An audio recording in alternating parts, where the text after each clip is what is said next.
Victor Echo 3, Delta Julia Zulu.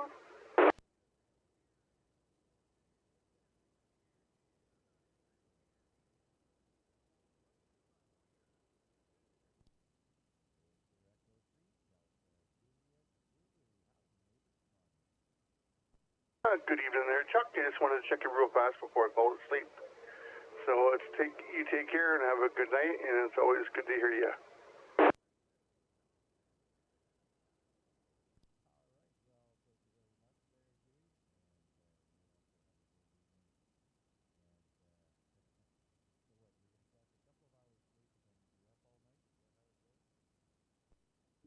Yep, you know how it is.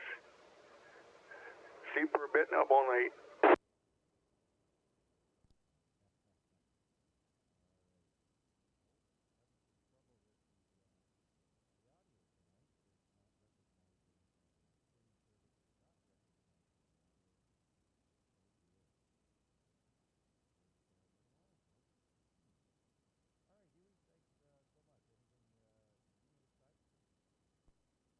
Nope, just it's going to be a beautiful week, hopefully. You know, summer's here. Enjoy it, you guys, and gonna have fun. And barbecue, good food, droning, biking, everything.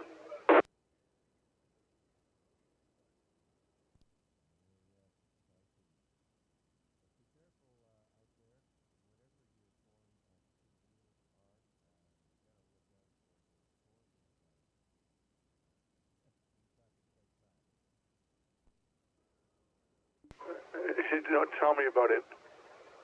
Yeah, I know what you mean, trust me.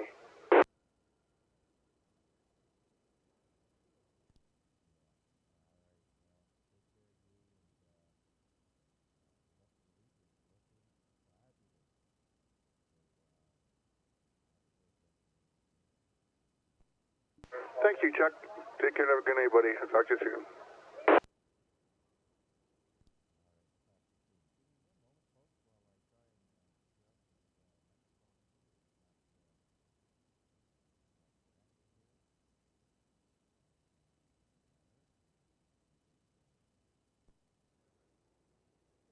Hello.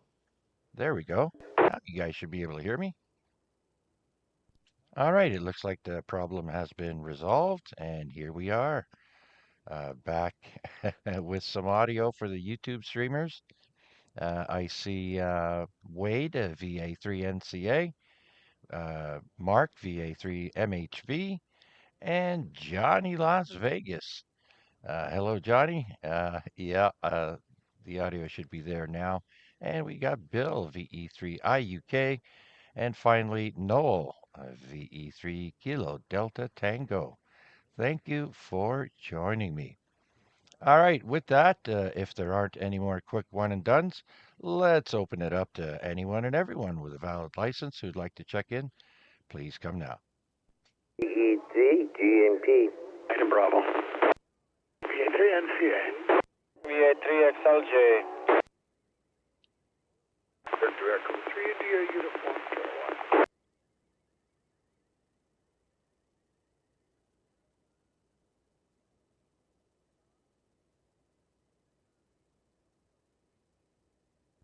Okay, got slaughtered that time. I heard GNP, BNW, NCA, XLJ, and IUK. Who would I miss? RUB. Oh, that's who it was. All right, very good, Jack. All right, so we'll start with Garnett, VE3 GNP. Garnett, come on in. How are you?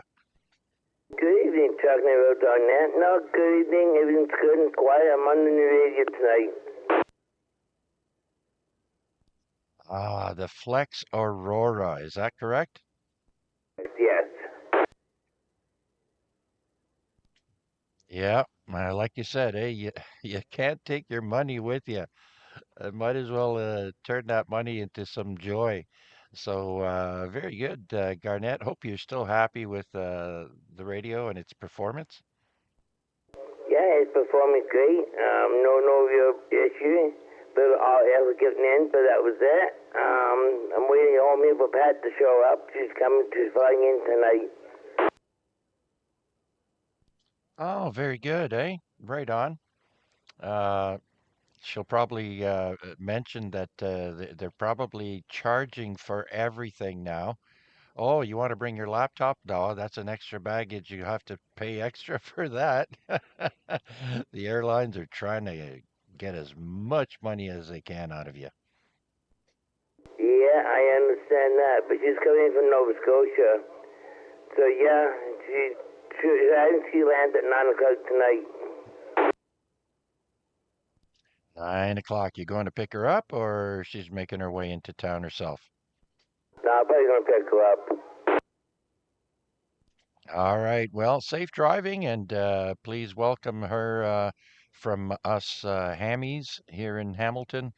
And I hope she enjoys her stay. Tell her I say hi, Garnett. Yeah, no problem, Chuck. She knows you anyways. Yes, yes, we have met. So yeah, please tell her I say hello and hope she's doing well. Well, thanks for your check-in, Garnett. Anything else? No, that's good, Chuck. VE3, GMP. All right. Well, if she's coming in at 9 o'clock, it's 8:09 right now. So you probably have to get going soon. All right, let's bring in Jack next. VE3 Romeo Uniform Bravo from Mississauga. MV3, good evening, Chuck. Hoping everything's all well there. I take it you got that little video clip I sent you? Yeah, about I've seen a few things. Which one? The one about with the radio? No, with the duck. Yeah, I'm not sure. I'll have to double check after. I've been busy trying to get ready for the net here, but I have watched a few of your videos there, Jack. No problem. Anyway, as you carry on with the net, I'll be listening for a little bit here. I'm just going to be watching the hockey game, so I thought I'd check in before things get too carried away here. Anyways, very good. VA3CJZ from VE3RUB Mississauga will be listening.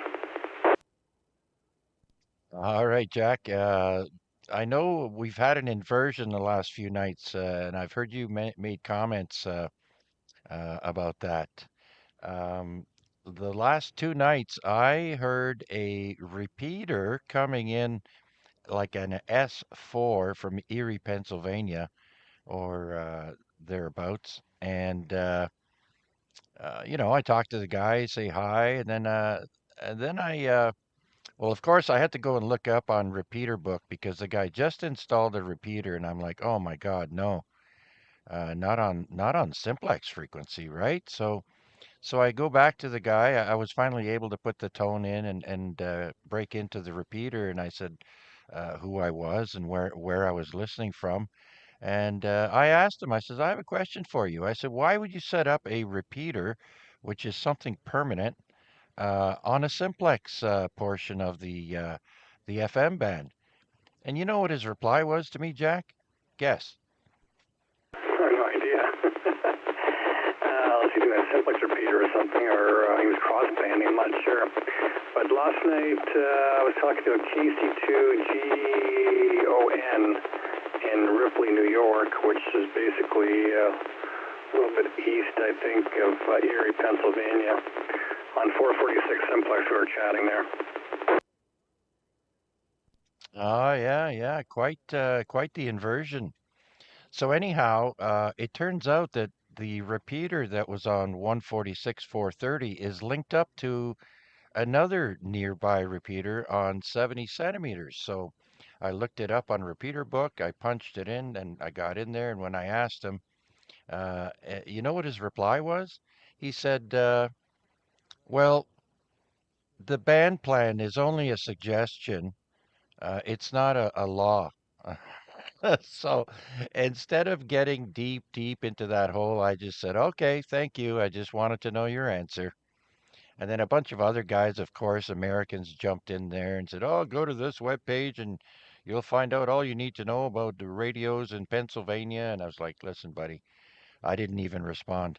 I just said thank you, gave my call sign, and just listened afterwards. And so I felt like saying, so I guess the band plan in general, you can just do what the hell you want, right? But I mean, sure, people can go to experiment in different portions of the band, but when you're putting up something permanent, like a repeater, yeah, I'm not cool with that. So, anyways, the inversion isn't there tonight, and I don't hear the repeaters like they were coming in strong here. Anyways, Jack, thanks for letting me vent. No problem, no problem. I hear Derek on here, VA3DPP. I'm not sure who's next in line, but he's patiently calling. He's running remote. He's actually out in Sandbanks, logged into his station remotely back to Mississauga, and he's calling. So I'll turn it back over to you, Chuck. I'm not sure who's next in line, but Derek is kind of waiting. So after you've done your who's next, maybe give Derek a call. He's trying to get through there. VA3CJZ from VE3UB. Over to you, Chuck. Okay, no problem, Jack. We can pick up Derek right now. VE3DPP, VA3CJZ. You there, Derek?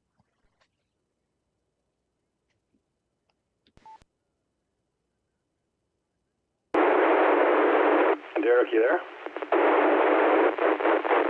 I am here, but unfortunately, went to and shot. I was very low signal, but now I'm completely lost it. So that was just the, and then that was shot VA3 DPP, remotely from Sandbanks Provincial, but there's Sandbanks Provincial Park. So we just started out because the reception, even at my home station, is not very good. So that's where I'm going. S9 on the hill. All right, there you go. S9 on the escarpment. Unfortunately, I wasn't able to make out most of what you said, Derek, because I'm getting the old helicopter sound coming in with your signal. So it's making it kind of rough there. Maybe if we can get a relay.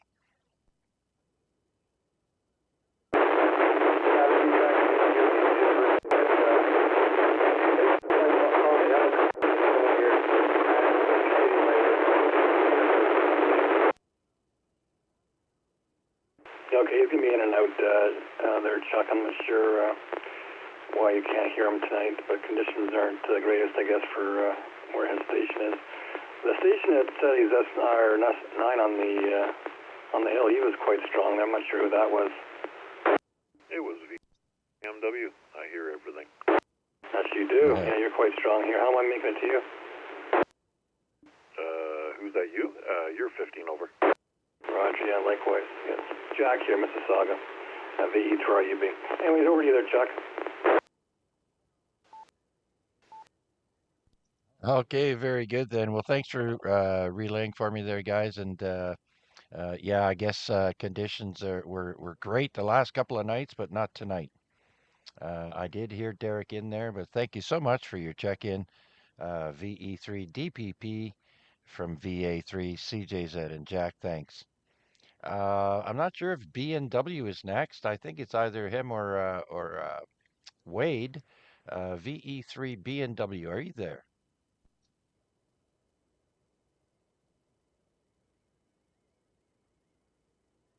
I guess not. Okay, let's bring in Wade. VA3NCA, VA3CJZ. VA3CJZ, VA3MCA. Good evening, Chuck. Good evening to everybody on net. Here we are Wednesday, another AREG, and yeah, looking forward to it. Looking forward to on this day and the trivia coming up. And good to hear from everybody, including we got a good turnout online and on the air. So very good to see. Today was the kickoff to Hamilton Bike Month. Bike Month is June, and today was a morning ride to City Hall for some events, and then back off to work. So that was good. I attended that, and I got the T-shirt, and yeah, then there's a bunch of things coming up. including my ride coming up on Sunday out to my conference in Waterloo. So I'm going to be away all next week, but I'll try and check in on YouTube to the AREG. But other than that, I'll be in Waterloo. So the conference isn't quite as far away as it is often. It was time for it to be brought back central Canada. So so Waterloo it is, and a few of us figured it was close enough we could do a nice 75-ish kilometer ride out there and then ride back on Thursday. So looking forward to that. But other than that, not much else. We do have a new ham in the area. He's already been introduced on the Discord. His name is G, and he is VA3LOD. Let me just make sure that I got that right. Anyways, it's either VE or VA. I believe it's VA3LOD. Anyways, G, and he's here in the local area, and I passed him the YouTube information, so hopefully he's listening along and participating while he waits for his radio to arrive. Back to you there, Chuck. Oh, okay. Very good then. So we're not quite yet at June, but the bike week starts this week, you're saying? It's June is bike month, and I guess they got a drop on it a little early. They did the kickoff event to advertise June as bike month, so I guess that's so that people get know what's coming up, so they can arrange their schedule to attend some of the events. Speaking of those, there's one on the following Sunday. It's called Bike for Mike, which is a charity event. I'm volunteering there as the 75-kilometer ride sweep, which is good for me because as sweep, your job is to come in last. So I figure after all the other riding I've done during the week, I can handle an imposed last place finish. Yeah, the sweeper. I getcha. Right on. Okay, well, it's the month. Very good. You know, I miss riding my bike so much ever since I've had mobility issues increasingly making it difficult for me to get around, period. I'm afraid I'd love to get on the bike, but I'm afraid what happens when I gotta put my feet down and or try and get off. I don't want to land on the ground. So yeah, I'm not ready yet. But anyways, yeah, gorgeous week this week lined up. Perfect temperatures, really, for outdoor activity. And but still, make sure you wear a head covering or sunscreen, and bring plenty of water, of course. Okay, and and the repeater that I was hearing last night in Pennsylvania is Kilo Charlie 3 Lima Mike Papa. Now, I found out something new. I didn't realize that in the US, you can use your own personal call sign to identify your repeater as well as your home station. Uh, but here, apparently, you need one for the actual transmitter. So interesting. Yeah, the rules down there for repeaters are a little different. You only need to be a tech for one thing, whereas here you've got to be an advanced to operate a repeater, according to our regulations anyways. So there tends to be a lot more of them, and there tends to be a lot more of the personal type down there, which actually brings up a very strange, perhaps, little issue with our regulations, is that technically those little digital hotspots, they're technically repeaters, and so they also happen to be meant for just personal digital connectivity there. So there's a lot of basic certified people who run hotspots, and that seems to me to be a bit of a gray area. But you know what? If they're not causing interference, those things are so low powered anyways, and if you're careful about it and you're not causing interference, then then that's that. They get around that down in the States just by letting everybody with a license do that. So, yeah, a couple differences. We're largely aligned with what they do down there, but there are differences. Yeah, like their 2 meter band plan is very similar to ours with regards to the simplex portion. So yeah, I thought I'd research that before I started chatting with the guy, but I didn't want to get into uh, a cross-border issue. I knew it was an inversion. I didn't think it would last. I was hoping that it wouldn't be permanent, but he did say in a couple of weeks they're going to be moving that repeater from 146.430 to 146.415. So regardless, thankfully we don't hear them talking at this moment because last night, like I said, I was picking them up at an S4, and that's without my receive amp on. So that's great. Anyhow, thanks Wade for all that. Do appreciate it, sir. And do you have anything else? No, I think that's about it for me for this round. But I will be listening along for the rest of the net. Looking forward to it. Thanks again, Chuck. VA3CJZ, VA3NCA. All right. And I see the conditions are really good on 40 meters. 7.200 is coming in at like 20 over. That's crazy. The zoo, we like to call it. All right, let's bring in VA3XLJ next. Vanya. VA3CJZ, VA3XLJ. Good evening, Chuck, and everybody listening. So, how are we doing today? I guess good. I guess good. So I guess work. I come home like I had a power nap, like for like I don't know, an hour and 10 minutes, probably 15 maybe. Took the winter tires off of my daughter's car and they put the summer tires on and torqued the wheel once in a year, and the second time when the full weight of the car was on it, and hopefully I'm gonna remember to do that in a day or two when everything kind of aligns and sits in a place. So that is pretty much all my excitement on my end.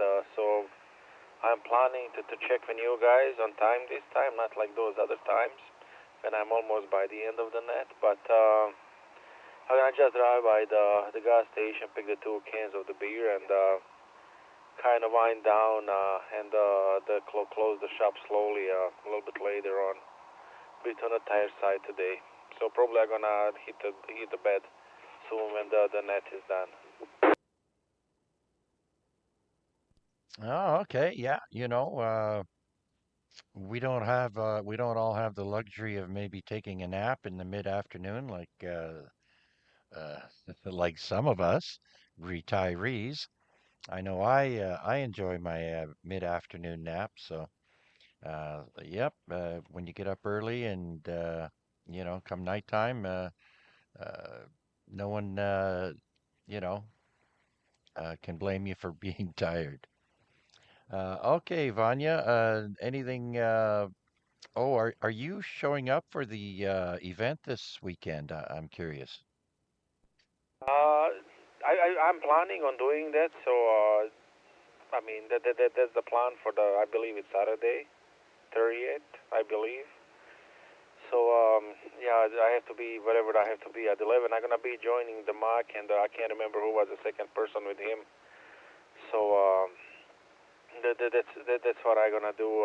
That's what the plan is, unless something comes up. But I'm not planning on going to work, and I'm gonna try to do a little bit of the radio because I really didn't touch the radio for months and months, and yeah, it's good. So hopefully the nicer weather and the nicer days, they're gonna give me a little bit more opportunity to play with the stuff. Now that the tree is cleaned, I have to fix the eaves and the cleanup. There's still some branches and the stuff on the roof. I'm gonna have to go up anyways. I'm gonna drop my long antenna and see what's wrong with it. And they do that probably most likely on a Sunday. Hopefully Sunday the weather is gonna be the same what it was today, but hopefully any day, like any weather type, how long it's not raining, I'm gonna go up on the roof anyways. So that's the plan. I have to buy those whatever that's called, the tensioners for the cable, the bill cable, internet, and the Cogeco is that kind of got also ripped out. That kind of secure it for the house a little bit, but I have to do a little bit better job than that. So that's also on the list for the weekend. Yeah, that is the plan, Chuck. Okay, very good. So you and Mark and whoever else is with Mark. All right. I know someone brought it up a while ago. Was asking if you were joining us. So right on. Look forward to it, Vanya. I just put up a brand new G5RV antenna, and she was doing much better than the old one. So I can't wait to give that a workout. Okay, Vanya, anything else? No, I'm gonna guys give you 7-3 ahead of time. I'll listen while I'm in the car, and I'll listen on the YouTube when I get home in a bit. So 7-3 guys, VA3XLJ. Okay, Vanya, take care. All right, so let's see now. Who's next? We've got Bill, VE3 India Uniform Kilowatt. Bill, come on in. Thanks for waiting. No worries, Chuck. Welcome everybody, and looks like we've got lots of good activity on YouTube. So, excuse me, your popularity is gaining, Chuck. Not too much to report from here. 40 meters is quite active tonight, but noisy. Not like UM noise. I'm noticing some band noise on there. So, but signals are nice and strong. So I guess that's a bit of the trade-off. Looking forward to the weekend, and great to see that we're getting a good response. The only news I can think of to report here is we're going to be losing CHU out of Ottawa at the end of the month. So Canadian government seems to be cleaning house on a lot of our shortwave and VHF, UHF radio stations. I guess they don't know the meaning of the word contingency if our backbone ever went down, but what can you do? Back to you, Chuck. Yeah, they're going to have to rely on the public once again. Yeah, I'm not impressed, but it's, a lot of people it doesn't mean anything to them, but of course to us hams it does. So I don't see that one being reversed. It's very sad to see the demise of that, Chuck. Anyway, that's all I have. Be listening along and looking forward to the stuff after all the check-ins. So I'll be here, Chuck, just listening on the side. Thanks a lot. Okay, very good, Bill. Yeah, more cutbacks. Got to pay for those pipelines, right? Save a couple of nickels and dimes. All right, thanks for checking in, Bill. You are in the log, and I just wanted to acknowledge Albert joining us from Barrie, Ontario. And I hope all the snow is gone, Albert. And anyways, nice to see you here. And let's see, did I miss anyone here? I don't have, oh, Rick, VE3BK is also with us. Hello, Rick. Thanks for joining us. And all right then, so let's do another call out and see who else is out there would like to check in to the longest running 2-meter simplex net in Hamilton, the AREG net. This is Chuck, VA3CJZ. VE3 Bravo Kilowatt. Golf November VE3GN. Victor Alpha 3 Mike Hotel Victor. Victor Alpha 3, Romeo Uniform Alpha.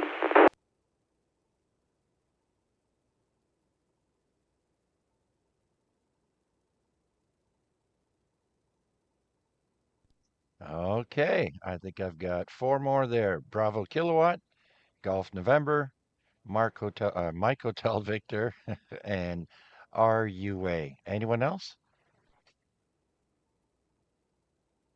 All right, let's bring in Rick. Big Bad Rick, VE3 Bravo Kilowatt. Good evening, Chuck, and everybody on frequency. And I think what he was saying about the repeater, hotspot. Yeah, he got it clarified by Industry Canada at one time there that anything that goes on the internet like that, that goes RF to the internet is a repeater. And in Canada, you have to be anything to do with a repeater, you got to be advanced. But if it's going on the internet, as long as the basic license plus is there, that's okay. But he has to turn it off. So if he has an Equilink on a simplex frequency, he has to be there to control it. And if he's not there, he has to shut it off. As far as call signs go, I think they've changed the rules here in Canada. You can have a repeater with your own call sign. You do not have to have a special call sign to put a repeater on the air, Chuck. So that's that used to be that way. If you had a repeater, you had to get an extra call sign. But now you can use your own call sign. Well, anyway, that's my 2 cents. And hey, it keeps changing, so I could be wrong about some things too. Who knows? Anyway, good to hear you, Chuck. And yeah, I like that picture of your radio. That is cool. All right. Yeah, I kind of changed up the view, try to eliminate a little bit of the glare that I was getting. And still, the camera doesn't do justice. The numbers, when I'm not transmitting, are supposed to be, well, when I'm transmitting right now, it looks orange, but it's supposed to be red. It's bright red in front of me, but on the camera, it's showing orange. Same thing with the blue. The blue is very, very light, but to me, it's dark blue. So there you go. Anyways, well, thank you for that, Rick. I didn't know that about the repeaters, so that means anybody who had any uh, doubts about using an illegal repeater on Huey's frequency there, by all means, you don't need to worry about that now, I guess. Yeah, the only thing is you got to be advanced to have a repeater in Canada. And but like Al was saying the other night on 10 meters, when we were on Monday night, he was saying, as long as you don't cause any interference or cause any trouble, you can probably get away with a whole lot. But anyway, yeah, that guy's calling to you. Yeah, well, yeah, just because it's those are unwritten laws, okay? The gentleman's agreement, yes. And I know that a few years ago, somebody got really upset. He upset a lot of people when he went on the CW portion and did phone. So like those are unwritten laws, yeah. And mostly you're better off to abide by them. And down in the States, most of the links between repeaters it's done on 220 and 220 simplex. So why he is on 146, 430 beyond me. But if he's going to move to 415, I believe 415 is right on the edge. So that's a repeater frequency, I think. But I'm not sure. I'm not sure their rules. It is. But anyway, oh well, it's a good topic to look up there, Chuck. And one of the other things that Al brought up, and I was going to mention that this would be a good trivia thing, see who else knows about the smoot, the measurement smoot. Sugar Mike Oscar Tango. And I looked it up like Al suggested, and it's very interesting stuff for sure. VA3CJZ, B3BK. Oh, Rick, I know it's so funny. My memory is so bad, I forget now already, and I think I just looked it up, 2 nights ago when Al brought it up. I forget already. Uh, so yeah. And as far as going to a different portion of the band, that like you mentioned there, Rick, it shouldn't be a problem if it's a one-time thing. Uh, you're doing something. But to set up a repeater, that's permanent. And so you can't get around that, you know? But yeah, like we do it on Sunday nights once a month, go into a portion of the 2 meter upper side band there, and it's only for what, half an hour? And we're gone. So it's not like a repeater, though. That's why I found it quite offensive. Yeah, but you're correct about let it lie. You know, it's the same thing when you're on 7100 and some American comes on there, he's breaking his own FCC rules. You're better off to say, well, hey, that's between you and the FCC. I don't care, you know. Yeah, exactly. That's why I just did. All I said was thank you. You answered my question. VA3CJZ, and then of course all the Americans were chattering to one another, sort of being a little disrespectful, but I just let it go anyways. All right, I think someone else had a comment about that, Rick, so just stand by. Was that Bill or someone trying to break in? Go ahead. Yeah, I just wanted to say that I'm a little taller than a smoot. You're a little taller than a smoot, is that right, eh? Was that a new Egyptian measurement for the pyramids? I just looked it up. A smoot is 5 feet 7 inches, so I'm a little taller than a smoot. There you go. Right on. Thanks, Bill. All right, Rick. Anything else, sir? Yeah, I thought it was 5 feet 8 inches. Anyway, they were measuring a bridge between the two colleges or two universities, whatever. Yeah. Anyway, that's it. If they had used 220 for a link, I think you said that was a link on 146 430. Correct me if I'm wrong. Was that a link or was that the actual repeater was sitting on there? Well, both were repeaters, Rick. The 2 meter on 146 430 was its own repeater, and it was linked up to another repeater with the same call sign, KC3 Lima Mike Papa, and that was on 70 centimeters, and so they were both linked. Oh, not nice. Oh, well. Yeah, like you said, it's a gentleman's agreement. What are you going to say?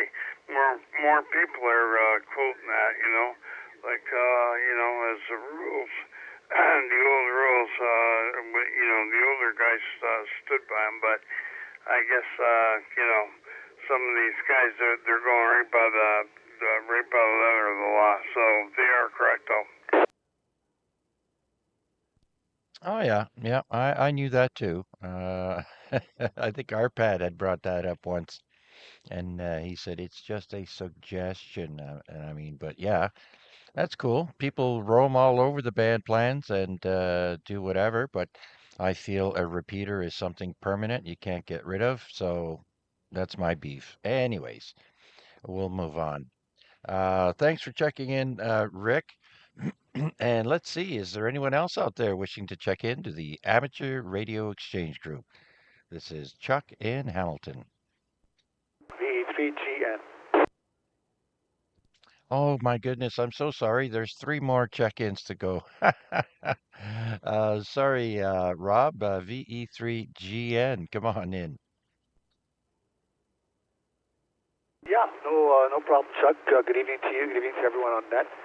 And yeah, interesting topic. I've heard that. I believe it's an Echolink node. I've heard it on here. I've heard other Echolink nodes elsewhere on simplex frequencies. It's not a new thing. It's been going on for quite a while. Not necessarily Echolink. I guess it could be that other mode there that they use to link simplex frequencies and to All-Star. use them on repeaters as well. It's called not D-Star, but something else with star in it. Anyway, I forget the name of it. But anyway, you know what I mean. Yeah, they're using All-Star. All-Star, yeah, thanks. Somebody just texted me that. Thanks, Dave. Yeah, but were you able to transmit on 14643 and hear on 14643 as well? Like, because if it was a repeater, you'd probably be transmitting on the output if it was an actual repeater. No, I had to look it up and put in the tone and the and all that in, but I wasn't able to get in on the 2 meter side on 430, but I could get in on the 70 centimeter repeater that was linked to the 146 430 machine, and I could hear myself on 146 430 when I keyed up on the 70 centimeter machine, because apparently it's super high up and easier to get to. And so, yeah, and it's listed as the call sign KC3 Lima Mike Papa, and it's listed as FM and All Star. So you got it right there. Yeah, so it's an all-star node. It's not an actual repeater. It doesn't have an input frequency.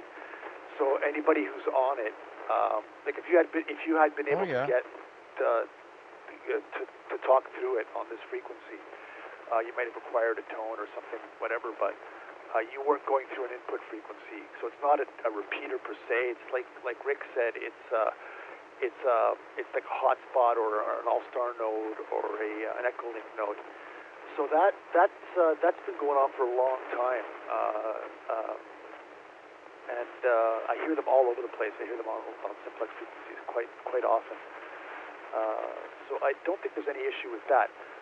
This is not like 14643. If you're going to go minus 600, who knows where you're going to land? If anybody wants to do the math, you could be landing on a repeater output, for all I know. But yeah, generally speaking, people don't set up actual repeaters with inputs on simplex frequencies. I've never heard of that before, although who knows? Somebody might have done it. Well, there was a tone you had to put in to get into the repeaters there, Rob. The tone was 186.2. So, yeah, I forget on the frequency I landed on when I transmitted, but oh yeah, they're both definitely repeaters. Okay. Well, if it says All-Star on it, then that makes me believe that it's an All-Star node as opposed to an actual repeater. But it could very well be. But anyway, yeah. What are you going to do, right? I mean, I hear stuff all the time on simplex. Our simplex frequencies are no longer simplex frequencies anymore. Really. I've heard nodes on 14652, the FM national call frequency, North American call frequency or whatever. So sky's the limit. I just wanted to correct something about VHPLODG. I actually spoke with her. It's a female. Somebody erroneously said it was a guy, but she's a YL. And Dave, VHPDGA, actually administered the exam to G and put her on the air with his equipment. I had a chance to speak with her. So yeah, VHPLOD is a she, not a he. Ah, okay, very good, very good. Okay, Rob. Well, thank you for all that information, and thankfully it was just an inversion. I know for the last few days I was picking up stations from all over the place, but as far as I'm concerned, I was just a little bit stressed that um, the AREG has been running on this frequency for over 32 years. And then to have a repeater plop down and be permanent here would mean that we'd have to move the net. And normally I wouldn't care, but it's just the legacy of the 32 years on this frequency. Uh, And to have something permanently disrupt this frequency is what my concern, right? Oh, I agree. I agree. And that was, one of my thoughts when I first heard it on there, on here. I even heard it. I can hear it sometimes when there's really no enhancement going on. Yeah. I'll check the propagation maps for VHF online, and there's no enhancement going on, and I'll hear it. Not strong, but I'll hear it. So yeah. Another thing too is that this whole repeater business of just throwing up a repeater on any frequency that you want used to be tightly regulated by the Repeater Council, New York State, Ontario Repeater Council, and I don't know how much of that's happening anymore, which is unfortunate. Yeah, probably not much, Rob, by the sounds and looks of things. But anyways, yeah, interesting topic, like you said there. Thank you so much for stopping in, Rob. I still got to pick up one or two more after you there. So, you got anything else for me, buddy? I've been wanting to talk to you about heading out, but you know what? My back procedure did not work this last time. I am in so much pain. I can barely walk or stand, so I'm going to be sticking around the house for the next little while until things improve. Oh, no worries, Chuck. Sorry to hear that. Well, hopefully things will get better for you. And yeah, we'll whenever it's you're retired, I'm retired. No rush. Anyway, thanks for doing the net, and I'll be listening for a bit. BE3GN. Yeah, sure thing, Rob. We could always also, if you wanted to stop by for a coffee or something sometime, that can happen too. So I'm open to that. All right, Rob, you are in the log, sir. VE3GN. Thank you so much. Have a great evening. Next, let's bring in Mark, VA3, Mike Hotel Victor. VA3CJZ, VA3MHP. Evening, Chuck, everyone on net, everyone following along on the YouTube stream as well. Yeah, lovely spring day today. Finally, we all waited long enough, so I'm sure everyone's enjoying that. I know I did. I was home today, Chuck, so it was a nice walk around the neighborhood with the dog, some household chores, and then I watched the Jays game in the afternoon, so that was kind of nice. And now I have Montreal on right now. I'll turn down low while I listen along here. No score late in the first. Looking forward to the trivia and everything that goes along with it, all the fun facts and figures, Chuck. I don't have much to add on the repeater topic, so I'll just be listening along. Thank you for doing it. And I'll be here for the duration. VA3MHP. All right, very good. Yeah, I too had a great time outside today, and well, you got to stay home and enjoy too. Very good. I actually made friends with a mama squirrel, and you can tell she's feeding, and so I feed her peanuts, and I had her actually almost eating right out of my hand.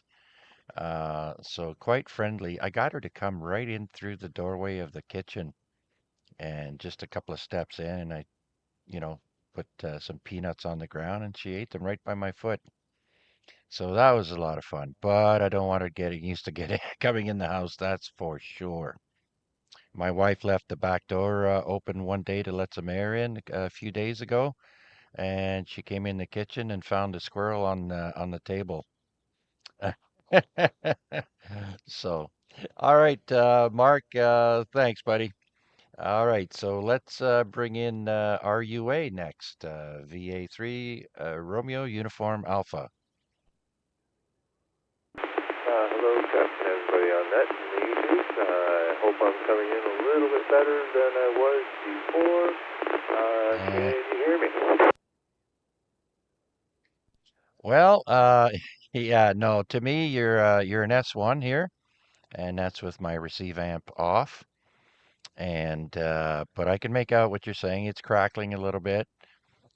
But I mean, if you're getting out to gangbusters everywhere else there, uh, geez, let's instead of asking for signal report, let's see who else is having a difficult time hearing Ray.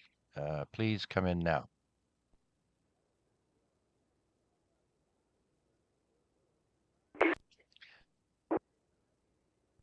Oh, I stepped on whoever that was. Come again? Just say I've got him at 8 here, Chuck. Yeah, see, so it's something in between Ray and I there. So S8 to Bill, and he's in Dundas there, Ray.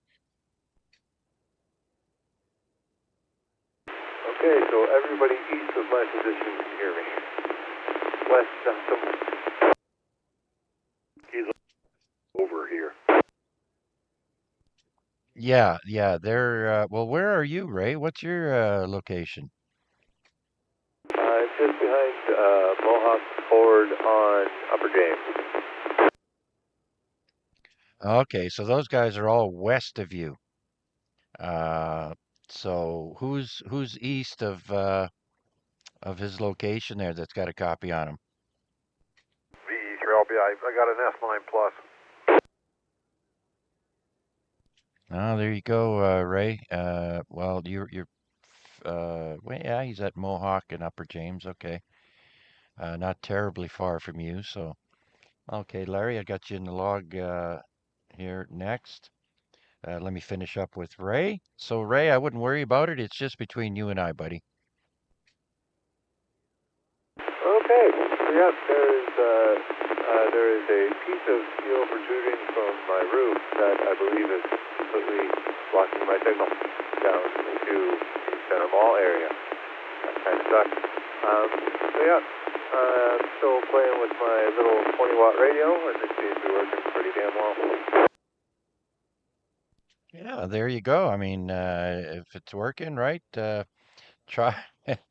I know when I was a new ham and I wasn't happy with antenna performance, I would be out there messing with it. Sometimes I would come back in and it would be worse than what it originally was. And so I figure, you know what? If it's working, leave it. And when it's broke, you fix it. Oh, absolutely. But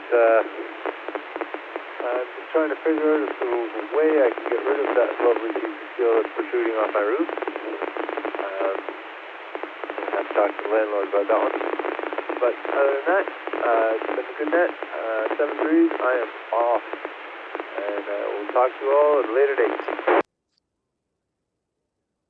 Okay, Ray, thanks so much for your check-in, sir. Have a great rest of the week if we don't talk to you again by then. And yeah, a pleasure as always. So let's bring in Larry next, VE3LBI. Yep, thanks, Chuck. Wait for the repeater to drop. Don't have to do that. Very pleasant day today. We're out this morning, did a little shopping. A couple of stores we had to stop at pet store and went up to the bulk barn. But went out to the one out in the, I guess I call it Stony Creek Mountain out that way. So other than that, didn't really do too much. I should have cut the front lawn, but tomorrow's another day. Yeah,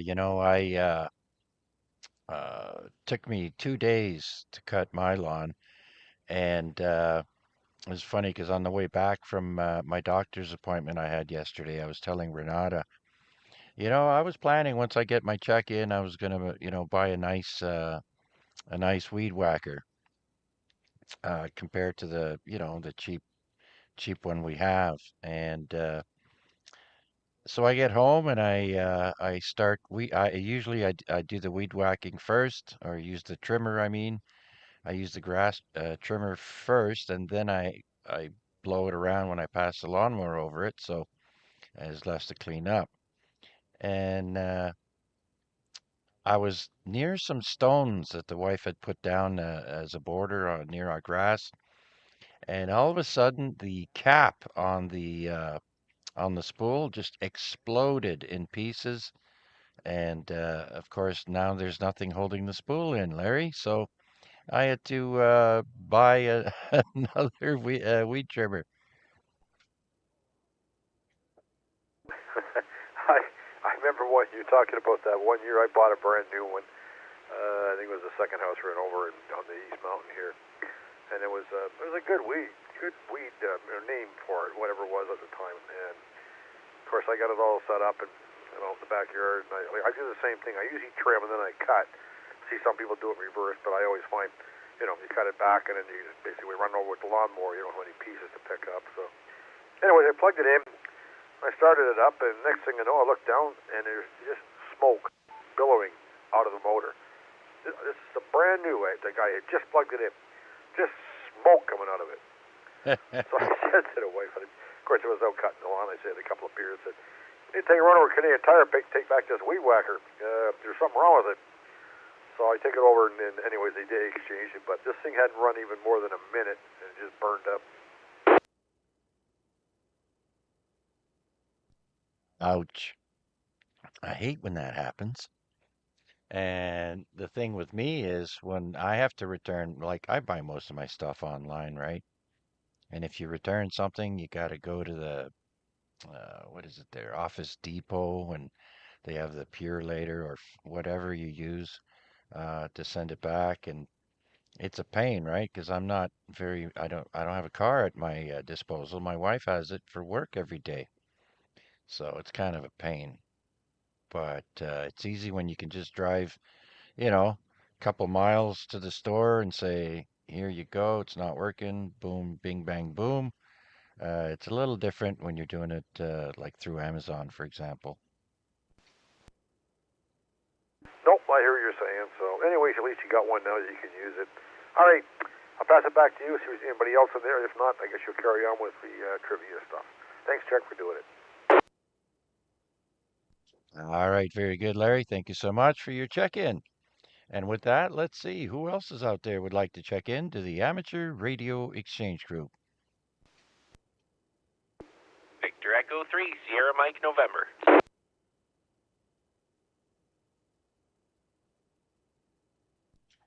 Victor Echo 3, Sierra Mike November. Matt, come on in. How are you? Thank you, Chuck. I am doing just fine. I'm very happy to be here. I've been on the stream, listening since about 8:15 and just getting set up to sit here and relax finally after a long, busy day and enjoy the show tonight.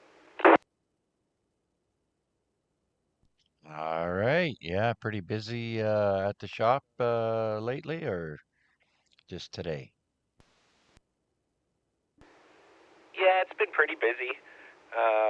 We're pretty much done with tire season now, so that's kind of nice, but getting everyone's cars ready for summer travels and such, and there's always some kind of project for me to work on and complicated electronics to sort out, but that's what I do. So I'm always busy, but it was another late night there, getting some things wrapped up and ready for tomorrow, and then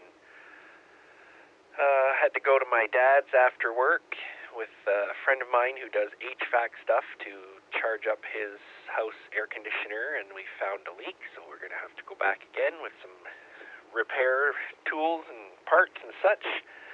But that's all done now and home and relaxing. All right.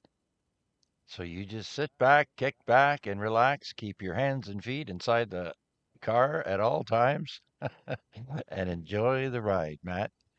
Thank you so much for your check-in. Okay, I'd like to say hello to Guy in Ottawa. I saw you earlier, Guy. I forgot to mention you are watching on the stream. I hope everything's going well with you, Guy, and uh, hopefully you decide to take that course. Okay. Anyone else wishing to check into the AREG net? You don't have to be a member of any club. Uh, whoever would like to check in, please come now. VA3 IMW. Want to make sure you got me in log. Oh, yeah, that's right. I did hear you in there, but you weren't officially in my log, Matt. I'm sorry I didn't bring you in. Uh, VA3 IMW, come on in. Good evening, Chuck, and all on that beautiful day, gorgeous day. This was one of those drive home with the windows down days. It was really, really nice. Grass is growing like a weed, which means I got more work to do. Anyways, just a quick note to everybody. From memory, I emailed out our Saturday schedule for frequencies. To include the potential hunters. So you'll have to watch us on OBP for a quick update for when we're switching frequencies and so forth. So I trust that's okay. If anybody happens to notice that I've missed anybody who is a potential hunter, feel free to forward that schedule along. For everybody else, the activators, I think Vanya mentioned that he was coming out to play with us at Crooks Hollow. So that's going to be fun. We're going to have myself and Chris and Mircha and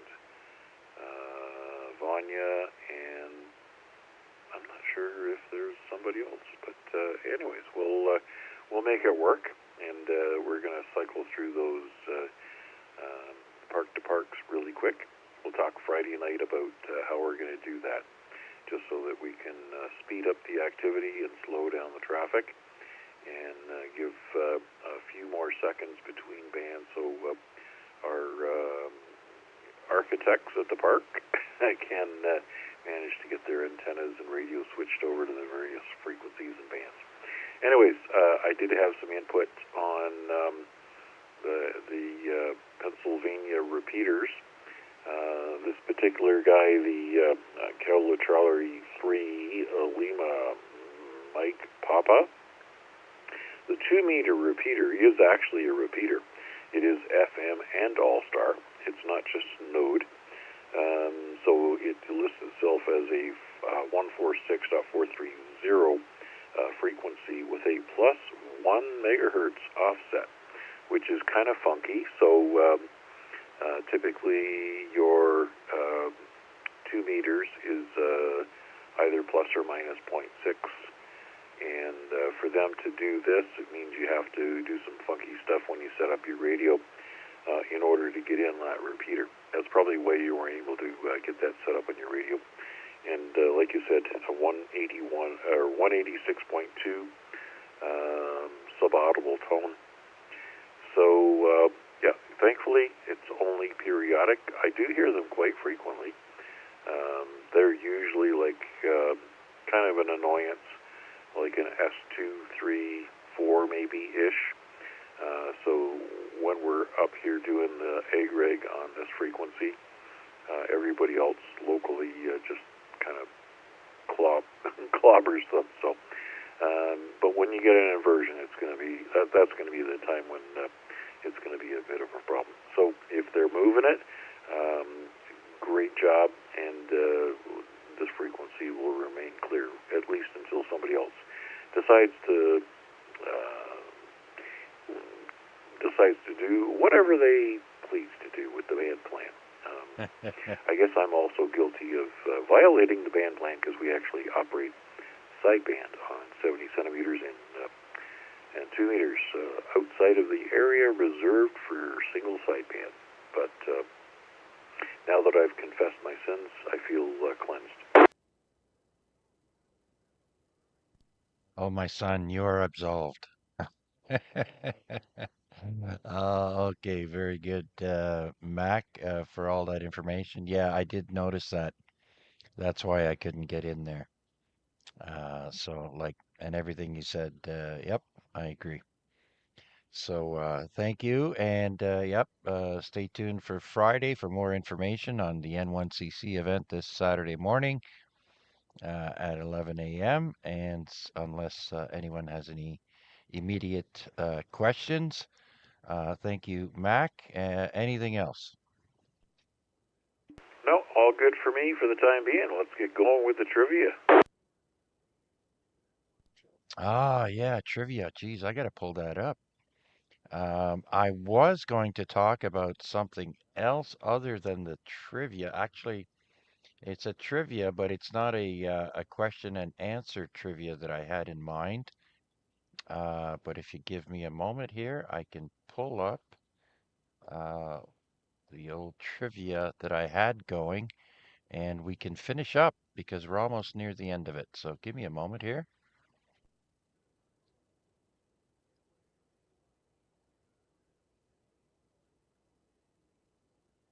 Where is it?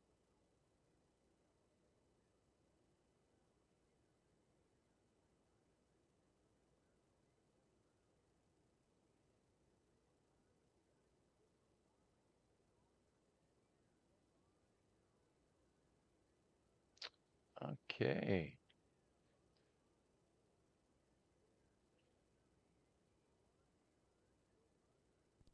All right. I have found it. Now I just gotta find my bookmark and we'll get started very shortly.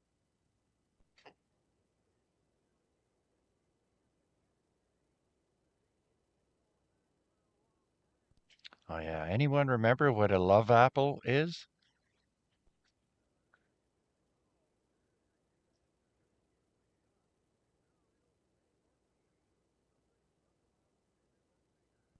That's a tomato.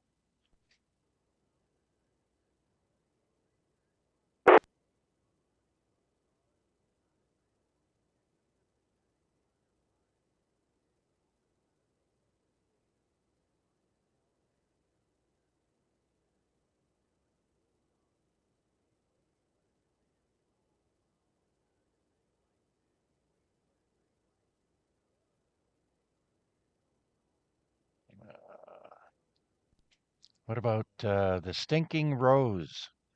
Anyone remember what that is? That's garlic.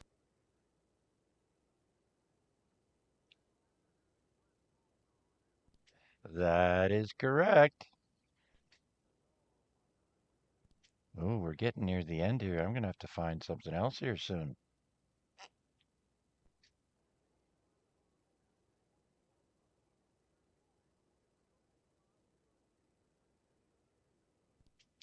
Oh, we did finish that one.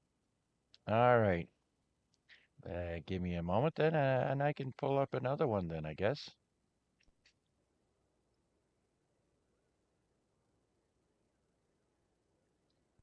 Here, I'll tell you what. We'll do what I wanted to do originally, anyways. Here, I'm gonna pull up uh, ham radio, the origins of amateur radio sayings. Fine business.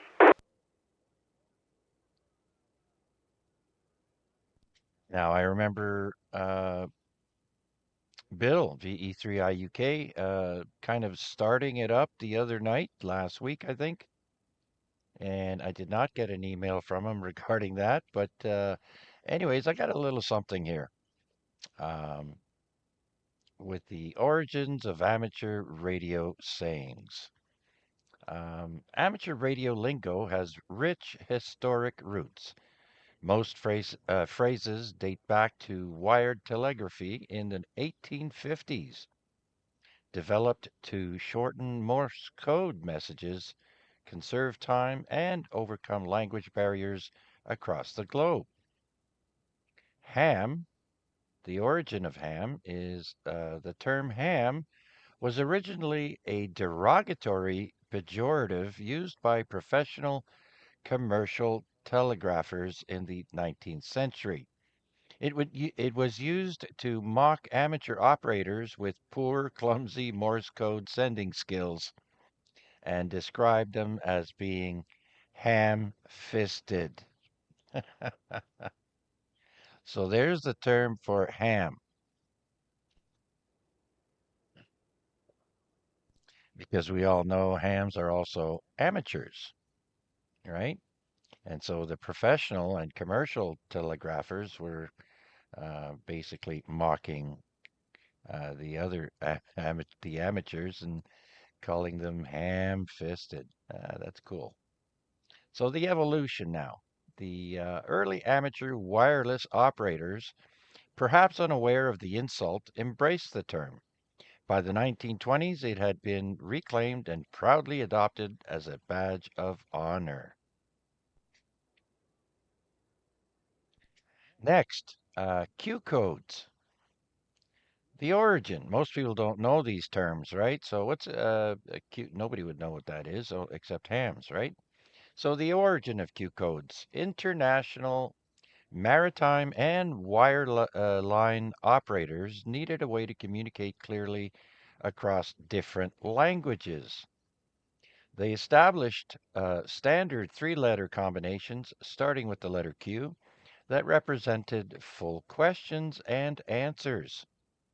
An example, changing from a statement into a question by adding a question mark to your message. Common example, QTH, my location is. QSL, I acknowledge receipt. QSY, change to another frequency. QRM, I am being interfered with, / there is man-made noise. Next, we have the term 7-3. I think you'll like this one. The origin. In 1857, early telegraphers standardized a set of numbered codes for common questions and phrases to speed up wire transmissions. The evolution. While it is universally used today as a polite sign-off meaning best regards, in the original 1857 guide, the code literally meant my love to you, quote unquote. Next, CQ. The origin. Before the invention of voice radio, operators communicated via Morse code exclusively. To get someone's attention without addressing a specific station, operators sent CQ, which translates phonetically to, quote, seek you. Seek as in S-E-E-K and you.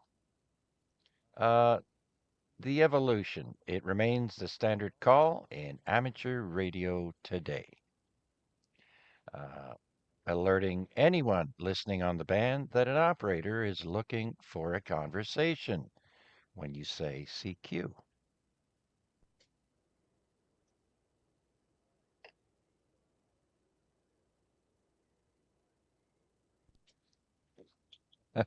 But wait, there's more, Noel. You and Matt kind of like that one. All right. So, what does 7-3 mean in ham radio speak? In ham radio, 7-3 is a traditional shorthand code that means best regards, or back in 1857, my love to you. Uh, uh, Best regards. It is used as a polite, friendly way to sign off or say goodbye at the end of a conversation, known as a QSO. The origin. It dates back to the late 1800s from the 92 code used by landline telegraph operators. Originally, it meant, quote, my compliments, or love and kisses, which eventually became the code 88, right? 7-3 and 88, right? So how to say it? You can say 7-3 or just 7-3 over voice radios. Here's a grammar note. Purists prefer saying just 7-3. Saying 7-3s is generally discouraged because since 7-3 already means best regards, adding an S effectively makes it best regards.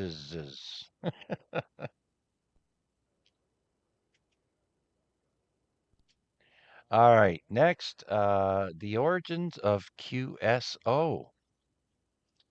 Uh, why the letter Q? Well, the British General Post Office, GPO, and maritime agencies pioneered the Q code around 1909 to standardize radio transmissions. The letter Q was selected because it is rarely the first letter in major European languages, and its Morse code pattern, which is dash dash dot dash, is highly distinct. The original meaning. In the original list of universal abbreviations, QSO followed by a question mark meant, quote, can you communicate with, uh, enter call sign, direct or by relay? That's the original abbreviation. If stated without a question mark, it meant I can communicate with, enter call sign. And next, there's a linguistic shift. Because early telegraphy was tedious and required saving keystrokes, dits and das, operators naturally shortened conversations about making contact into the abbreviation itself. Eventually, hams transitioned from using it as a verb or question into an everyday noun. For example, I had a great QSO on the 20-meter band.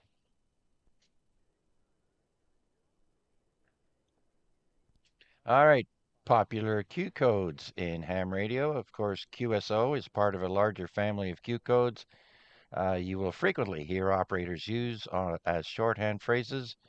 QTH, what is your location? Or, my location is. QSY, shall I change frequency?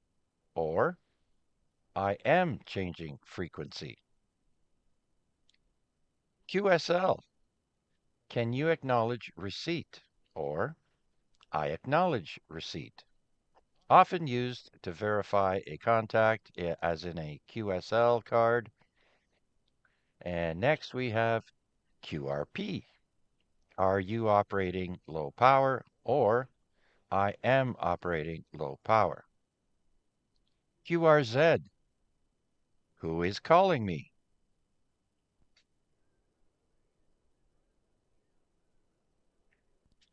And finally here it says, what is the history of Q codes?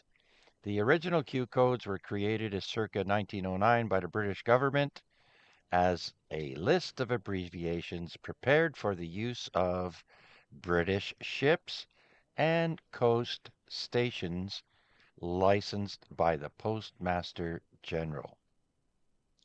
So, yeah, no, you don't need to add the S at the end of 88 there, Matt. Remember, we just went over that. You say either 88 or 73. You don't say 73s uh, unless you're a purist.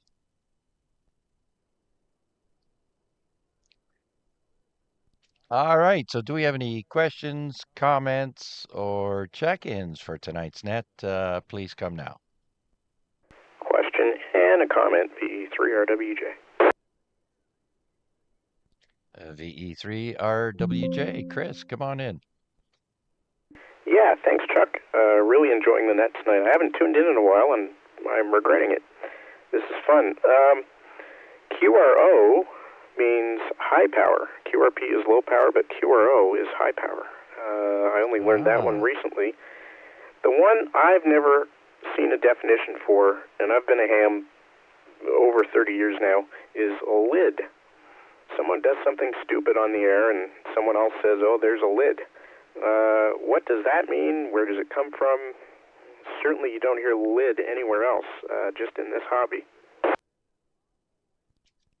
Yes, welcome to the net, Chris. Glad you could make it. And you know what? I only, in the last 2 years maybe, I've been hearing the term used more. but it is being used more often by more people, I've noticed. And so, does anyone have an answer for that? Where the word lid comes from? I think I looked it up the other day. My memory is so bad. I thought Eric Mack had a comment regarding that.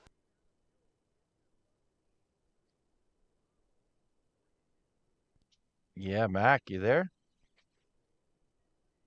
I do recall something, and I think I actually heard it from Larry. It was like a lame individual. What does the term lid come or from? something like that. Yeah, let me take a quick scroll through IA. AI. Yeah, AI. We'll use that. Well, it says here, I Googled it and the AI answered saying it's a cannabis measurement, which means an ounce. Oh, here we go. As an amateur radio telegraph slang, in amateur radio and early telegraphy, a lid is a pejorative term for a poor, sloppy, or obnoxious operator. This dates back to the 19th century telegraph era, where less skilled operators would place a snuff tin or tobacco can lid over their sounder to muffle the clicks and help them copy Morse code. Uh, More historical context on this usage can be explored on Reddit. So there you go, Chris. Very interesting. So it's tobacco or cannabis. All right. Back to net. Yeah, so it says here it goes back to the 19th century as a poor, sloppy, or obnoxious operator. So it's been around for, uh, well, over 100 years now. Yeah, I've certainly heard it on HF. All right, very interesting. We're going to keep listening along. Okay, Chris, very good. Other than that, everything going good with you? Oh yeah, things are good. Enjoying the better weather. Burlington Net went well tonight. The Blue Jays won. Everything's good. All right. Okay. So I see on YouTube someone says a lid or L wast in the 60s, 70s was an ounce of weed. Yeah, a lid back in the 60s and 70s. Yeah, I know. Oh, at least. That's the word you're saying. Okay, gotcha. All right then. Anyone else wishing to check in to the Amateur Radio Exchange Group? This is VA3CJZ Chuck in Hamilton, Ontario.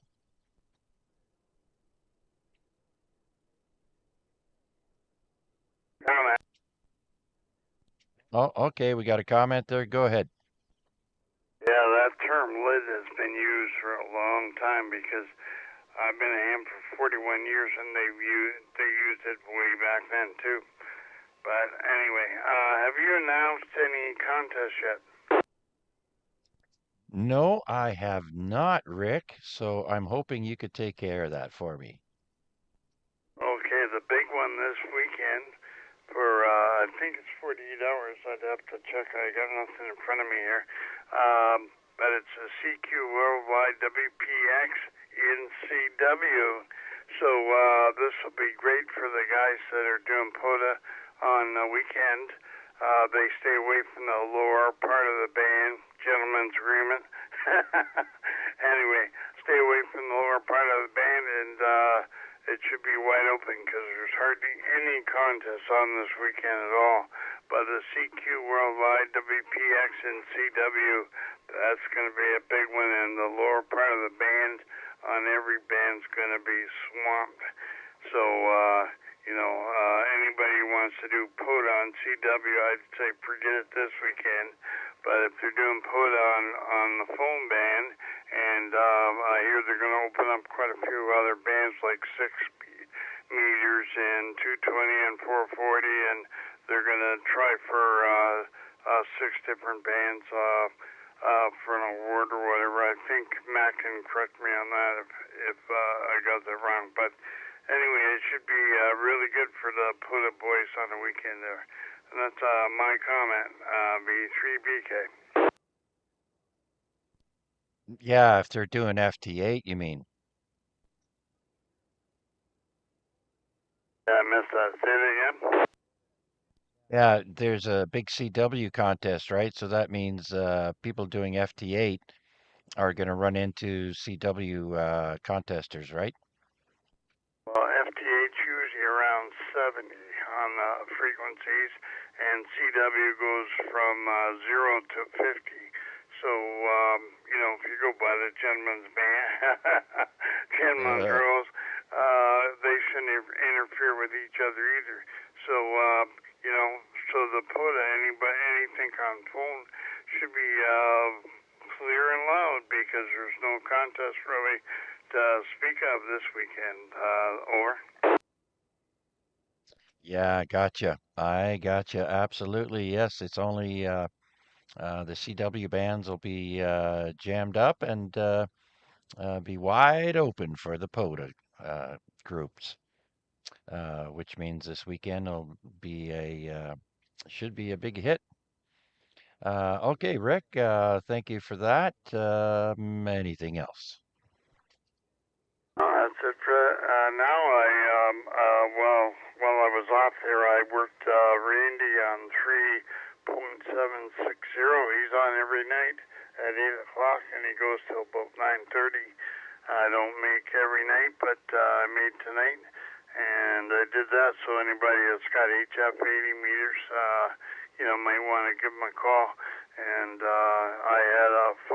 I was plus 5 up there with my 100 watts. So that's not too bad.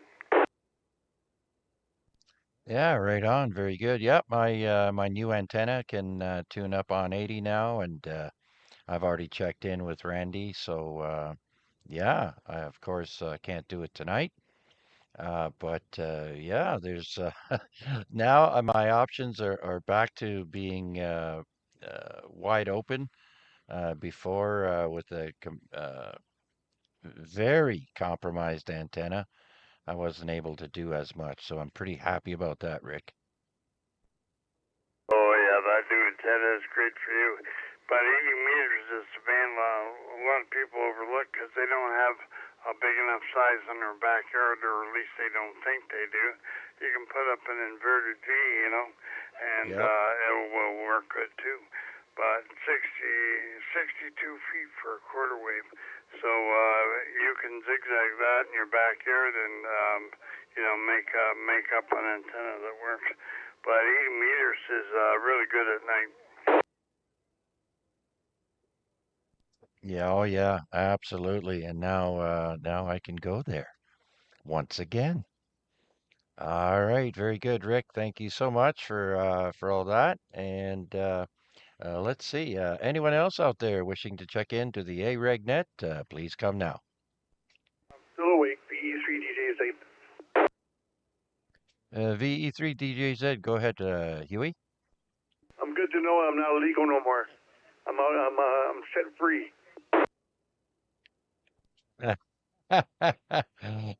You were listening, were you? Yeah, I was listening. Yeah, it was good. I knew I'd make bail. Yeah, you're out. You got your get out of jail free card now, Huey. All you need now is to extend that darn timeout timer. Working on that, brother. Working on that soon. And it's always a pleasure doing the net with you. Always hearing you. Sounds good, always. All right, Huey. Of course, we're not far apart, so you're sounding great to me. All right, glad you were listening, and there you go. Your repeater is off the hook with those stickler by the rules people. All right. Anything else? Have a good night, dear Chuck. It's always appreciated. All right, Huey. Any other takers? Anyone else wanting to check in, or any questions or comments, or anyone wishing to make an announcement? Please come forward.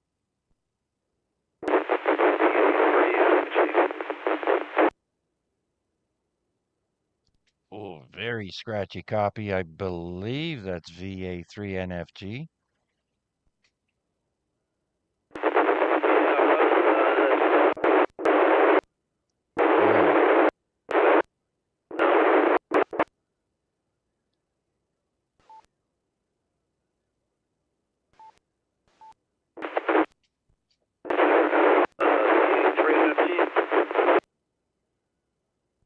All right, Steve, I had to turn my receive amp on to bring you in a little bit better, but still very scratchy. But I got you in the log. I'm guessing you're on your way back home from work.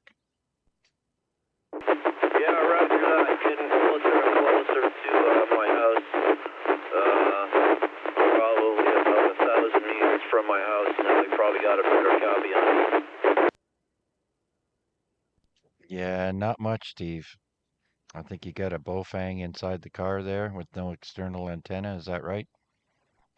I am on the rubber duck. It's on the Radtel 880 there, Chuck. All right, all right. Well, okay, very good, Steve. Well, we'll wait for you to get into the house then, and you can jump back in there anytime. I'll mark you down in the log, sir. Okay, roger that, Chuck. Thanks, buddy. You're probably hearing me a lot better now. Just about in my driveway. Okay, carry on, VA 3 mobile. All right, VA3NFG mobile. You're in the log. Anyone else out there wishing to check in? Come now.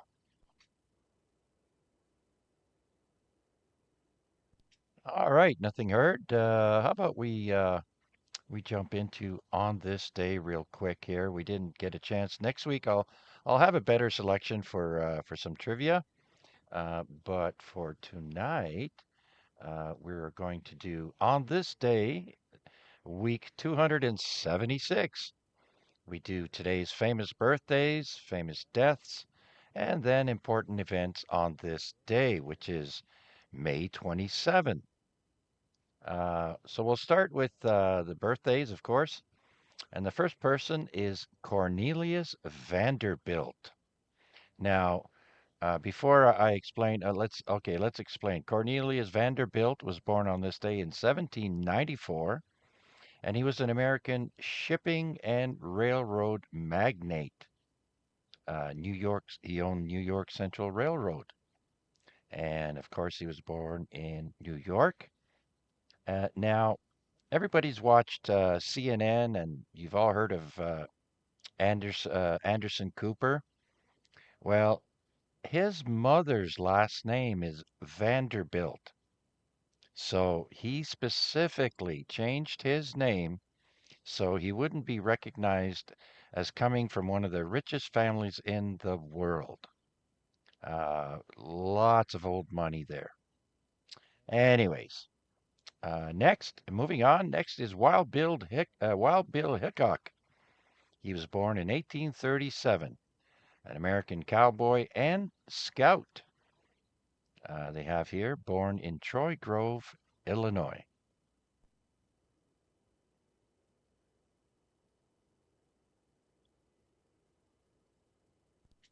All right, next, born in 1916, we've got Bernard Oliver.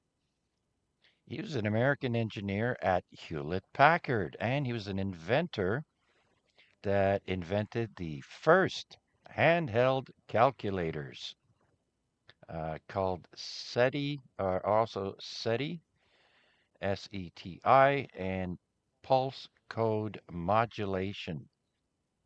He was born in California, and he died in 1995. Next, we have the actor Christopher Lee, born in 1922. He died in 2015. He was an English actor. He played Dracula. He was in Lord of the Rings. He was in The Hobbit, and a bunch of old movies. Born in London. Next, we've got Henry Kissinger. I always thought he was like Russian or something. He was born in 1923, died in 2023, so he lived to be 100. He's a German American diplomat. Of course, he was U.S. Secretary of State during the Nixon years, I believe. And he was winner of the Nobel Peace Prize in 1973, born in Bavaria, Germany.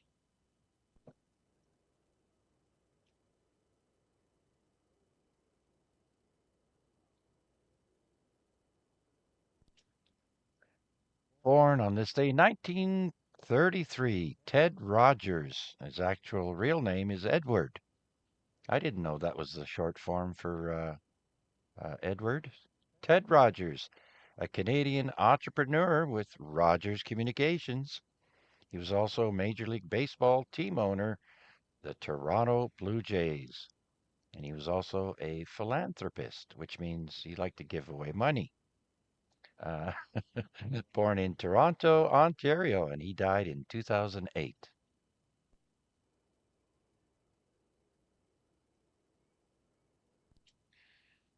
Lee Merriweather is next. She was born on this day, 1935. She was Miss America at one time. I forget what year. She was in many movies and TV shows. One called The Time Tunnel, and she was on Barnaby Jones. Born in Los Angeles, California. She's still alive? Wow, interesting. Next, we've got Bruce Cockburn, born on this day, 1945. Canadian folk rock singer-songwriter. You might remember the songs Wondering Where the Lions Are and If I Had a Rocket Launcher. Remember those? He was born in Ottawa, Ontario. Coburn. I like my way better. Bruce Coburn. Thanks, Mac. You remember me of my Aunt Nicole. All right. Yeah, and I'll leave you hanging. I won't tell you why. Next is Donna Strickland, born in 1959. She was a Canadian physicist who won a Nobel Prize in 2018 for her work on laser beams. Born in Guelph, Ontario. Mac, you should go call her up and have lunch with her. She can give me LASIK surgery. Yeah, while having lunch and a martini. All right, last person here, born on this day in 1975, Jamie Oliver, British chef, cookbook author, and television personality. He had the show The Naked Chef and Jamie's Quick and Easy Food. Remember the guy that used to travel around in his Gulfstream and he would cook like really neat stuff in his Gulfstream? Yeah, he was born in England. Jamie Oliver.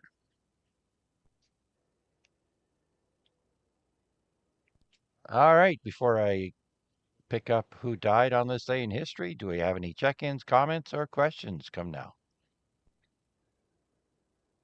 Isn't Lee Merriweather, did she not play the Catwoman? There was about 3 actresses that played the Catwoman. I think Lee Merriweather was one of them. Yes, yes, yes. I was meaning to mention that. She was the original Catwoman. Lee Merriweather. You're absolutely right, Bill. Thank you for that.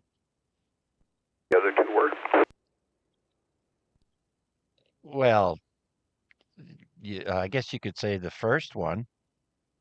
There's 3 people. There's 3 actresses that played the Catwoman in the Batman TV series. Eartha Kitt, Lee Merriweather, and now I'm going to forget the name of the other one, and it's on the tip of my tongue. It just went out of my senior's mind. Yeah, Lee Merriweather was a little bit older than all the other Catwomen, I think. And I think she was the first one. Yeah, Roger. All right, Bill, very good. Thanks for bringing that up. All right, so let's go with who died today. May 27th, 1790 is the year. Jeremiah Carlton, the the laziest man in history. He was an heir to a large fortune at the age of 19, and then he went to bed and stayed there for 70 years. Dies at the age of 89. The laziest man in history. To get in there, Chuck, the other one was Julie Newmar. She was the third one that played Catwoman. Yeah, redhead, kinda. Yeah, Roger. All right. Sad day. The next person is one of my heroes growing up, passing away in 2000, is Maurice Rocket Richard, or Maurice Richard. Uh, passed away on this day in 2000. He was a Canadian NHL star for the Montreal Canadiens. Won the MVP in 1947, and he dies of an abdominal cancer and Parkinson's disease at the age of 78. So still a pretty full life. And yes, Matt, that is correct. Uh, the Montreal Canadiens. Okay, next we've got Jeff Conway passing away in the year 2011. He's an American actor and singer. You might remember him as Bobby on the TV show Taxi. He was also Kinnicky in the movie Grease, and also played Zach on Babylon 5. He dies of pneumonia and sepsis at the age of 60 back in 2011. Last person, Greg Allman, passed away in 2017. He was an American Hammond organist, guitarist, and vocalist with the Allman Brothers Band. You might remember the song Whipping Post. And he dies of cancer at the age of 69. Again, any questions, comments, or check-ins, please come forward. That question, Chuck.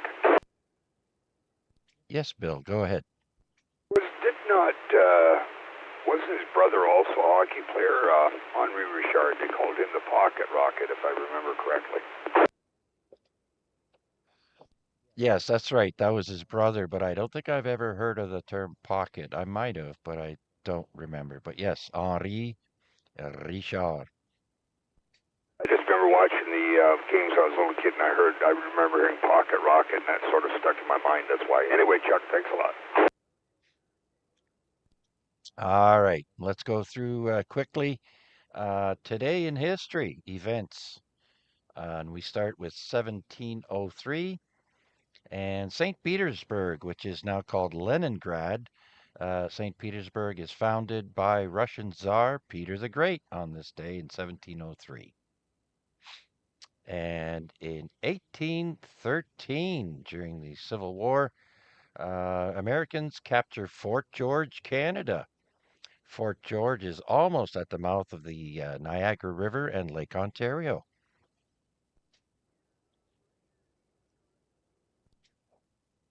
But they didn't keep it for long, I'm sure.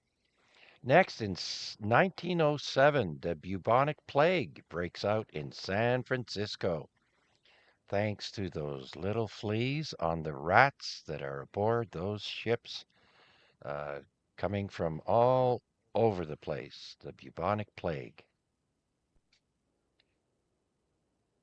In 1916, President Woodrow Wilson addresses the League to Enforce Peace, founded in 1915, a year prior, and gives public support for the idea of a League of Nations, which they ended up doing, and today it's called the United Nations.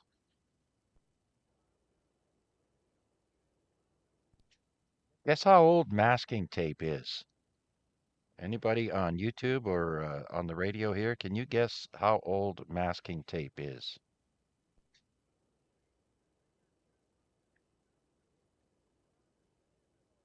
All right. Richard Drew invents masking tape on this day in 1930. Wow, that's a lot older than I thought. Next, the Chrysler Building opens, also on this day, 1930. The 1,046-foot or 319-meter Chrysler building in New York City, the tallest man-made structure at the time, opens to the public. 1930. Next, 1933, Walt Disney's short film Three Little Pigs is released and wins an Academy Award for Best Animated Film the following year in 1934. In 1936, the RMS Queen Mary leaves Southampton for New York on its maiden voyage. A year later, 1937, the Golden Gate Bridge in San Francisco opens to pedestrians. Next, we've got the Miracle of Dunkirk. In 1940, British and Allied forces begin the evacuation of Dunkirk, called Operation Dynamo. During World War II, the British and Allied forces were pushed back all the way to the ocean, and word got out, and people in their own private boats would come to help ferry soldiers back. All different boats. The Dunkirk Museum was quite a sight to see. Yeah, I bet.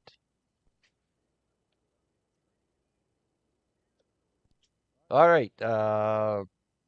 Yeah, so next in 1957, Toronto's Chum AM station on 1050 kilohertz or 1050 AM becomes Canada's first radio station to broadcast only top 40 rock and roll music format back in 1957.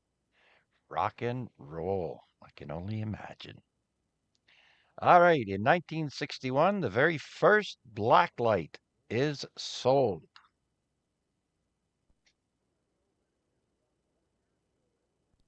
It says here in 1968, the National League awards Montreal and San Diego major league franchises. So the Montréal Canadiens started in 68, I guess.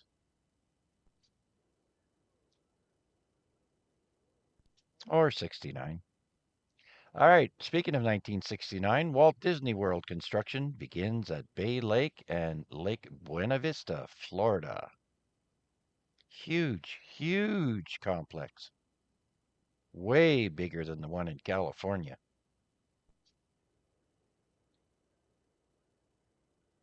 And on this day in 1971, John Lennon records the song Imagine at his Ascot Sound home studio in England. A lot of musicians had their own studios in their home. 1977, the Sex Pistols release God Save the Queen, sparking major controversy and leading to a ban on the song by the BBC.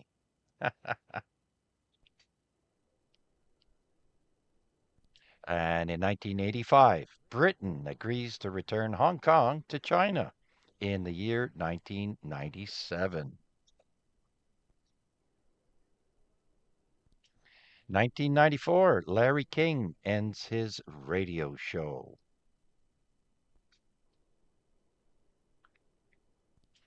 On this day in 1995, actor Christopher Reeve is paralyzed from the neck down after falling from his horse in a riding competition in Culpeper, Virginia. In 1999, International Criminal Tribunal for the former Yugoslavia indicts Slobodan Milosevic and 4 others for war crimes and crimes against humanity committed in Kosovo.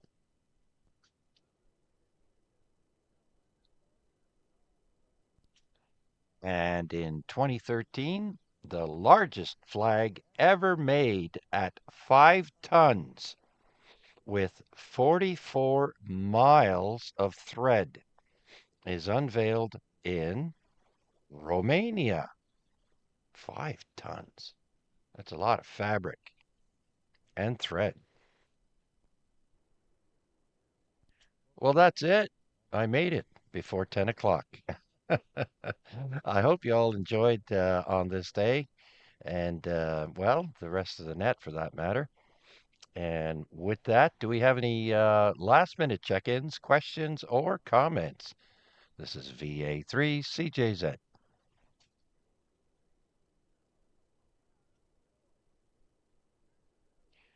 All right then. So I guess we'll start the 7-3 round. And at the top of my list, we had actually 19 check-ins tonight. We did really well. And so we've got Huey. I think he already said his 7-3, but let's give him a shout anyways. VE3 DJZ. Huey, last call.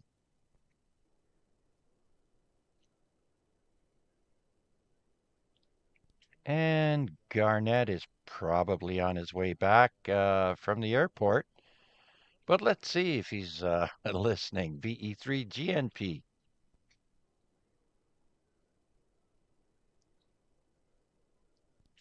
Next, we have Wade, VA3 NCA.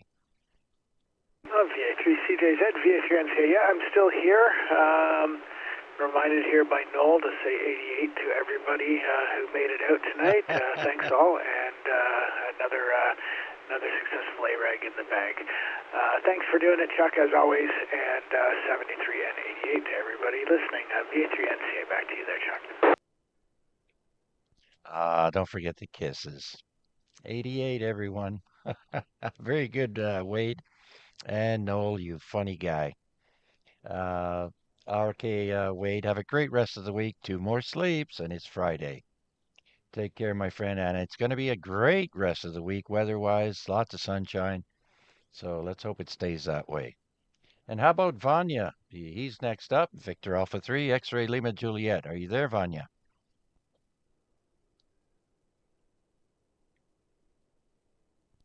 He's probably horizontal at the moment. He did say he was tired. All right, let's bring in Bill, VE3 India Uniform Kilowatt. Yep, good night, Chuck.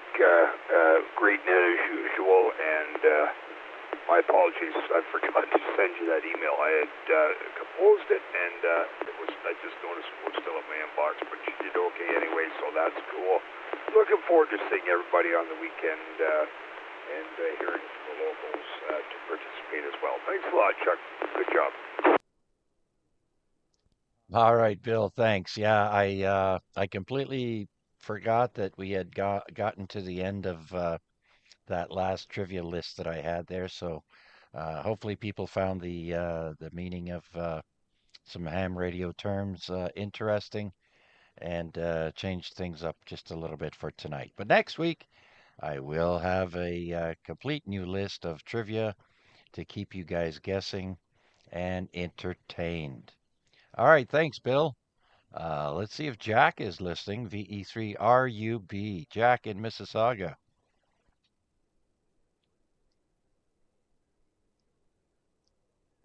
And I'm guessing Derek, VE3 Delta Papa Papa, is also chatting on 146.490 right now. That's their evening chat frequency. So anyways, thank you for your check-ins. And Albert is in there, VA3 Bravo Tango. Thank you, Albert. Noel, VE3 KDT. Next, we've got Rick, VE3 Bravo Kilowatt. Yeah, we're still here, and also 73 to everybody on frequency. Good job, Chuck. 73, V3 BK. All right, Rick, and I think tomorrow I should be available to stream your net on 7.100 at 3 p.m. on behalf of the Canadian Warplane Museum. Call sign VA3CWM. Okay, Rick. Next, Rob, if you're listening, VE3GN.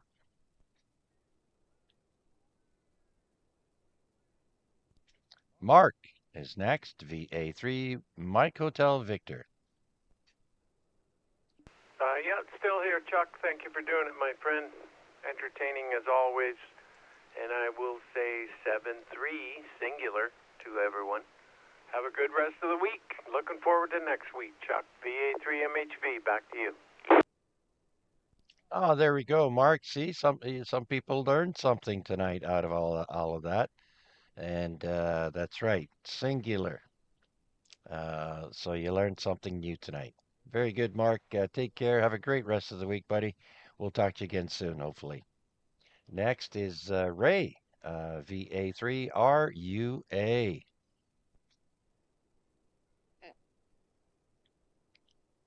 No Ray? All right, no Ray. Let's bring in Larry before his dog tells him to go outside. VE3LBI. So here, Chuck, listen along. Thanks for doing it. And I guess tomorrow night, Mac, or no, I'm not sure who does tomorrow. You know, Mac will be doing tomorrow night, and then Friday night is ZOE Rag too. So thanks again for doing it there, Chuck. Absolutely, Larry. And just a reminder, Larry is the net controller for the Friday night ZOE Rag Chew, and that is on the VE3 ZOE repeater at 8 p.m. And all the final discussions about the weekend POTA event will be discussed then. Thank you, Larry. Next is Matt, VE3 Sierra Mike November. Well, thank you for another great net, Chuck. I would like to say 73 to everyone listening on the airwaves and on the stream, and 88 to all of those who may be interested. Hope to catch you on the next one. Thanks again, Chuck, and have a great evening. Okay, Matt, same here. Oh, and are you heading out this weekend as well, right? Actually, it looks like we're going to be staying home this weekend, at least for Saturday, because my wife has an appointment to get a new tattoo. So we'll be hanging around for that. Got some errands to run, and hopefully I'll be able to participate in some of the N1CC stuff that's going on. Ah, there you go. Congratulations to her. And I'm sure she's excited about that. And I saw you mentioned that you had a GP9. I think you said you had it up at the camp, but it wasn't working right. Did you get that figured out? Yes, I have a Zygu G90 that I got for the camper and to be portable. And I was getting nothing up there, just a little bit of static, no signals on any bands. And I also noticed because as I'm just using a discone antenna up there, I noticed when I switched it to my Kenwood radio or anything, I wasn't picking up anything.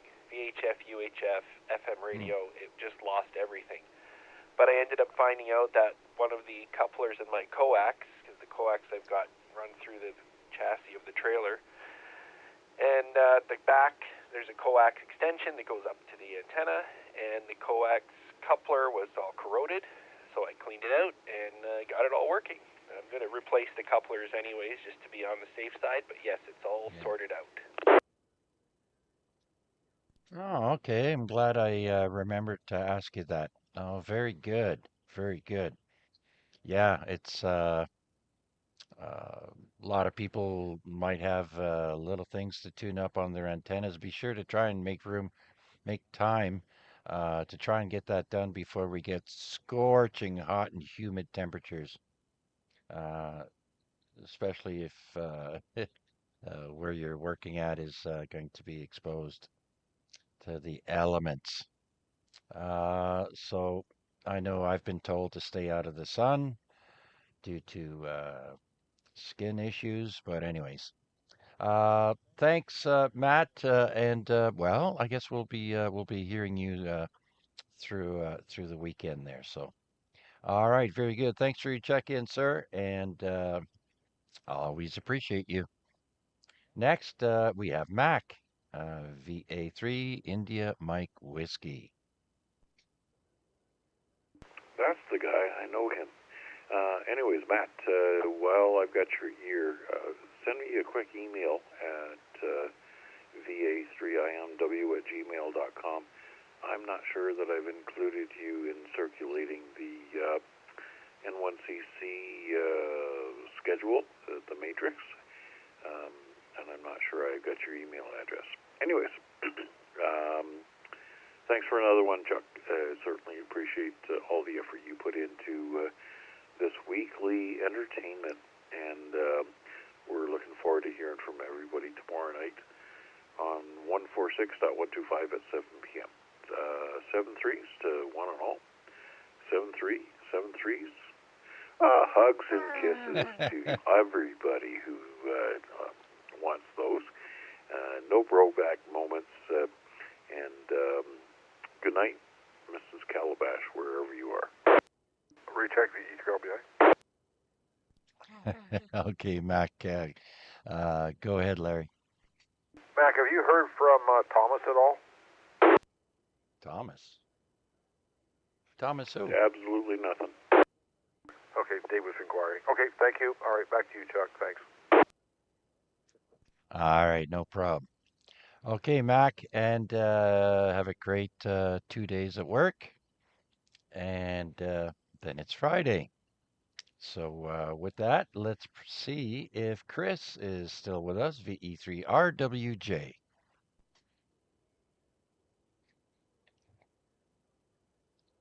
And finally, Steve, the rogue operator from Home Depot, VA3NFG. Good night there, Chuck. It was a good net. I'll say 73 to all, and everybody have a good day tomorrow. Hopefully the weather is as good tomorrow as it was today. Oh yeah. Because I'm not working tomorrow, but I got lots to do. Anyway, 7-3, Chuck, and to all, VA3NFG.